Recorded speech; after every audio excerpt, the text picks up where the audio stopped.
क्या करूं, मैं इतनी सुंदर हूं तो। श्रीवास्तव मौसी का जब बेटा हुआ था, उन्होंने तभी ठान लिया था कि अपने बेटे के लिए सबसे सुंदर लड़की का हाथ मांग कर लाएंगी। श्रीवास्तव मौसी को भी बचपन से हीरोइन बन के रहने का बड़ा शौक था, तो बहू भी उनको हीरोइन जैसी ही चाहिए थी। एक दिन उन्होंने मिस गाजियाबाद डिम्पल से उसकी शादी करवा दी। यहाँ बस एक ही दिक्कत थी, डिम्पल को फेस मास्क बनाना तो आता था, पर आटा गूंथना नहीं आता था। बातें तो पक्की पक्की करती थी, पर रोटियां कच्ची पक्की बनाती थी। कमला बहन, मानना पड़े। जी, तो क्या क्या कर लेती है आपकी बहू? सब कुछ। जाओ बेटा डिम्पल, शर्मा जी के लिए थोड़ा नाश्ता पानी बना लाओ। डिम्पल नजदीक जाकर श्रीवास्तव मौसी के कान में फुसफुसाती है। मम्मी जी, नाश्ता बनाना तो नहीं आता, सिर्फ पानी ले आओ। अरे बेटा, तुझे देखने कितने लोग आए हैं, इन सबको पानी पिलाने का ही इरादा है क्या? सुंदर हूँ इसलिए देखने आए हैं। क्या करूँ, मैं इतनी सुंदर हूँ तो आप ही बताओ ना, क्या करूँ मैं? अरे बेटा, कुछ मत कर, खाना बनाना सीख ले बस। उनके बेटे अशोक ने एक दिन माँ से शिकायत की। माँ, कैसी बहू ढूंढ कर लाई हो? मैं शाम को थक हार कर घर लौटता हूँ तो मुझे कहती है, आज पेडिक्योर करना है, करवा दोगे? अरे जबकि दिन भर काम करके पाँव मेरे थके थे। अरे बेटा, ठीक है ना, धीरे धीरे सीख जाएगी। अरे क्या सीख जाएगी माँ, उससे कुछ भी नहीं आता। हफ्ते भर का शेड्यूल बना लिया है उसने, पेडिक्योर, हेड मसाज, मुल्तानी मिट्टी का ये वो, अरे पता नहीं क्या क्या। अरे मुझे तो नाम भी नहीं आते। देख बेटा, खाना बनाना, सब्जी काटना, ये सब सीखा जा सकता है, पर सुंदरता नहीं सीखी जा सकती।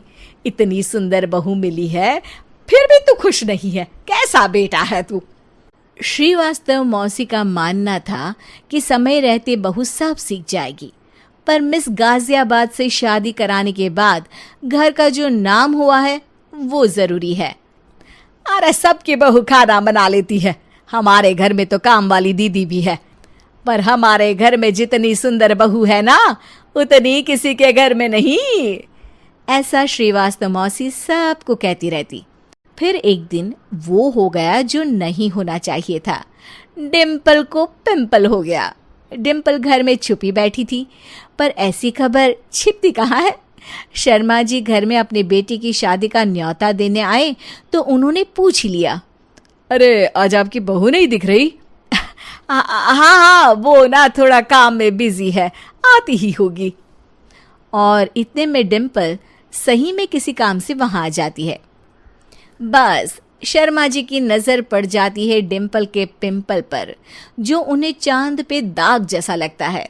पूरे शहर में बात फैल जाती है कि डिम्पल को पिंपल हो गया है।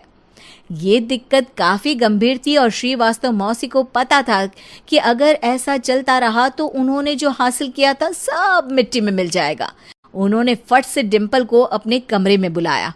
अरे बेटा, शर्मा जी के बेटे की शादी 1 हफ्ते में ही है, हमें उससे पहले ही तुझे वापस सुंदर बनाना पड़ेगा। तू बता, तुझे मेकअप के लिए क्या क्या चाहिए? डिम्पल की दी गई लिस्ट का सामान श्रीवास्तव मौसी शाम को ही ले आती है और उसके बाद शुरू होता है डिम्पल का मेकओवर। 1 हफ्ते में सारे क्रीम्स पाउडर टेस्ट हो चुके हैं और डिम्पल और श्रीवास्तव मौसी रेडी हो जाते हैं शर्मा जी के बेटे की शादी के लिए। शादी के दिन डिम्पल बहुत सुंदर लग रही थी। श्रीवास्तव मौसी को उम्मीद थी कि बस अब तो हर जगह वो और डिम्पल ही छाए रहेंगे, चाहे शादी किसी की भी हो। पर जब वो शादी में पहुंचते हैं तो उन्हें बाहर शर्मा जी लोगों का स्वागत करते मिलते हैं। अरे कमला जी, सही समय पर आई हैं, आप ही का इंतजार था। हमने भी हमारे बेटे के लिए मिस अहमदाबाद ढूंढी है। डिम्पल और श्रीवास्तव मौसी दोनों के मुंह खुले के खुले रह जाते हैं शर्मा जी की बहू को देखकर। वो तो डिम्पल से भी ज्यादा सुंदर थी। क्यों, हमने भी अच्छी बहू ढूंढी है ना? हाँ शर्मा जी, बाकी आजकल के ज़माने में सुंदरता से क्या होता है भाई। देखो बूढ़े तो सब होते हैं, मैं तो मानती हूं कि बस रोटियां गोल बना दे, इससे ज्यादा क्या चाहिए। सुंदरता का क्या है, ढल जाती है, पर गुण वो हमेशा रहते हैं। अरे वाह वाह, इतना बड़ा ज्ञान आपको कोई गुरु भी नहीं देता जितना बड़ा ज्ञान आपको एक छोटे से पिंपल से मिल गया। अगले दिन जब अशोक डिम्पल से बात कर रहा होता है, कल शादी में मिस अहमदाबाद के बाद सब मिस गाजियाबाद यानी तुमको ही देख रहे थे। क्या करूं, मैं इतनी सुंदर हूं तो आप ही बताओ क्या करूं। क्या करूं मैं तो कहती हूं कि घर का कोई काम कर या फिर बाहर अपने लिए कोई काम ढूंढ ले। है क्या कहा माँ जी?